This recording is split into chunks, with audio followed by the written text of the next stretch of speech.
a chance for the students to give back to the community. It's a chance to, especially with the Engineering Academy, the D5 Foundation, we can help kids that are in our district that need some help over the holidays, that need just a little bit of extra support and love from the community. And our kids, they're a great bunch, and they're willing to help in all ways. And the fact that we exceeded all goals, doubled and tripled them in donations can show that we really do care about our kids, we care about our community, and we care about the well-being of the people around us. And it gives us a chance to really give back and really do what the holidays for, and to give to others and provide just a sense of happiness. I think it's so cool that our school does this because it shows that we have like such generosity and that we're actually thinking of us more bigger than ourselves, like we're thinking of the world and everyone around us. Our stallions here, they're literally incredible. The fact that every single academy beat all of our goals was really cool, and I'm just so thankful for all the students that go here and we're able to donate to these wonderful organizations. Today is a celebration of giving and of our performance arts programs at Chapin High School.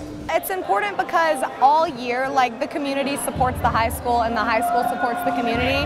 So it's just nice when we can give back to them, especially for those people who have gone through things like illness and things like the car crash. It's really cool because it shows how many areas we have talent in. Like, our band is so good. They've won state so many times. In our dance department, everybody loves them. And that's kind of new this year too. But we just, like, everybody supports every aspect and every club that we have at this school, and it's great. We're happy to give back to the community and thank them for supporting us. Thankful for all they do for us.